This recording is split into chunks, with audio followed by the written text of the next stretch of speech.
Welcome to this explainer. Have you ever thought about how a story written over a century ago about a tiny, secluded village could perfectly map onto the societal struggles happening on the exact opposite side of the planet? Well, today, we're diving into the immense power of fiction.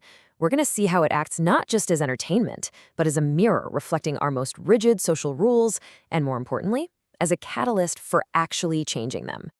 Here's our roadmap for today. First, we'll look at an orthodox society. Second, sickness and true devotion. Third, performative grief versus love. Fourth, Sarat and Hardy compared. And finally, the urge for change. Let's jump right in. Section 1. An Orthodox Society.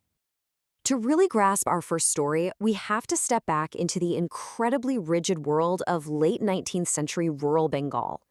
Just imagine the daily grind for village boys back then. We're talking about a grueling 4-mile trek, or 2 krosh in local terms, trudging through torrential rain, thick mud, and blistering heat, all just to get to school. But, the real tragedy wasn't the walk itself, it was what was waiting for them when they actually got there. The education they were literally sweating for was entirely detached from their actual everyday lives. Instead of learning things they genuinely needed, like agricultural science or the local geography that could help them survive, they were subjected to this mind-numbing rote memorization.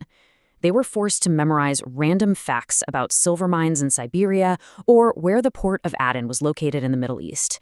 I mean, they have absolutely no idea what these things even were. These distant facts meant literally nothing to their daily existence. It really highlights a system that prized blind obedience and just parroting things back over genuine, practical understanding. Right in the middle of this village lives a boy named Mrityunjoy. He's an older kid, stuck in the 3rd class, living all alone in this massive, run-down house, surrounded by a huge orchard full of mango and jackfruit trees. Sounds kind of peaceful, right? Well, not exactly. He is constantly being targeted by his deeply greedy relative, Uncle Kora. Kora has one goal. He wants to steal that orchard. And to pull it off, he spreads these malicious, completely false rumors about his own nephew, telling everyone the boy smokes opium and weed. It's a perfect snapshot of a society where greed can so easily be weaponized under the disguise of morality. Section 2. Sickness and True Devotion. Now we hit the narrative climax, the exact moment where all these strict societal rules are put to the ultimate life or death test. Complete disaster strikes when Mrityunjoy falls deathly ill. He is unconscious for weeks. And here is where the story takes a massive pivot. Guess who saves him? It's not his high caste relatives. It's definitely not his scheming Uncle Kura. No, he's dragged back from the absolute brink of death by Bilashi. Now, Bilashi is the daughter of a lower caste snake charmer. But she steps right in, completely defying every single social norm and taboo, dedicating herself entirely to nursing him back to health. And notice the language the text uses here. It beautifully, yet so tragically, describes the brutal physical toll of her devotion. After nights and nights without sleep, practically draining her own life force just to save his, Bilashi is described as a fragile, stale flower kept in water. Her devotion is absolute. It's pure. But how do you think the village elders react to this incredible, heroic sacrifice?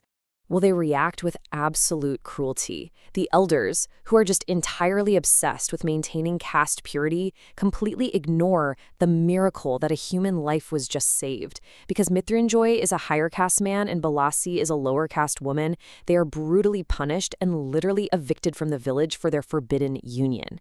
Society makes its choice. They actively choose to uphold a rigid, prejudiced rule over the undeniable reality of pure, life-saving love. Section 3. Performative Grief versus Love. The author of this story, Sarat Chandra Chattopadhyay, uses a stark contrast to expose the glaring hypocrisy of these village rules. The narrator recalls a totally separate incident about an orthodox widow. Her husband has just passed away, and she is out there screaming dramatically, demanding to join him on the funeral pyre in death.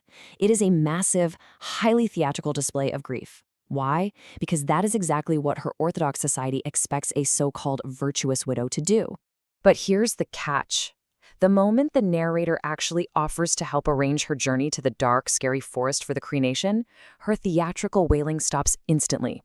Literally, the second a practical inconvenience pops up, her whole performance drops, proving her grief was entirely superficial. And this is meant to be directly contrasted with Bilasi's silent, uncomplaining, and genuinely life-risking devotion. The author is practically shouting at us, showing that society rewards loud, fake compliance, but aggressively punishes quiet, genuine humanity. Section 4. Sarat and Hardy compared.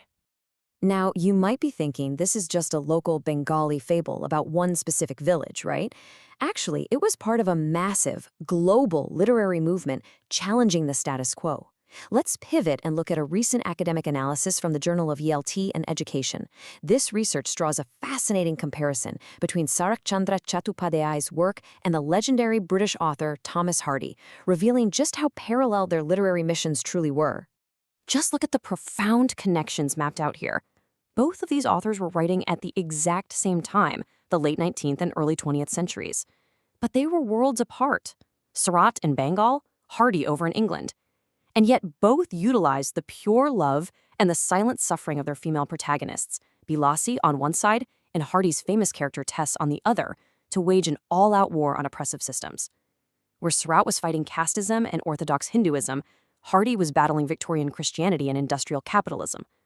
Both brilliantly used their fiction to expose hypocritical double standards.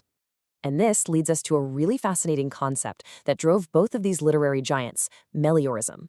This is the core, driving belief that the world can and absolutely must be made better through human effort. Neither Sarat nor Hardy were writing just to entertain people. Not at all. They were writing to evoke deep empathy in their readers, forcing them to hold a mirror up to the injustices of their own cultures, with the literal goal of improving the fabric of human society. Section 5. The Urge for Change.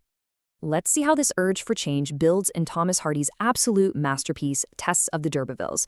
Hardy intentionally shocked the conservative Victorian public right out of the gate by subtitling his novel A Pure Woman. This was incredibly controversial at the time because Tess is trapped, assaulted, and bears a child out of wedlock. Victorian society, the church, the legal system, they all completely condemned her. Adding to the gross hypocrisy, the man she later falls in love with, Angel Clare, confesses his own past indiscretions and is easily forgiven. But when Tess confesses hers, she is completely rejected and abandoned. Society even cruelly denies her infant child a proper Christian burial. This quote from the literary critic Southerington perfectly captures the shared thesis of both of these authors. He says, Tess's eventual fate is caused solely by ill-adapted social ordinances. Think about that. What he means is that women like Tess and women like Bilashi aren't failing because they're inherently flawed or immoral. They are failing because the societal rules were completely, utterly rigged against them from the very start. And Sarat Chandra Chattopadhyay echoes this exact same sentiment on the other side of the world. One of his core revolutionary messages was simply this: humanity is greater than religion. He pushed the radical idea that blind adherence to tradition, to casteism, to these orthodox rules actually strips us of our fundamental humanity. When the rules matter more than the people, the system is fundamentally broken. Both of these brilliant authors use the sheer power of story to force society to look in the mirror. And that leaves us with one incredibly provocative thought to ponder today. When we look around at our modern world, have the ill-adapted social ordinances that so brutally punished Bilashi and Tess truly vanished? Or have they simply changed their names, hiding behind new rules, new orthodoxies, and new double standards? Think about that as you navigate the rules of your own society. Thanks so much for joining me on this explainer, and keep questioning the rules.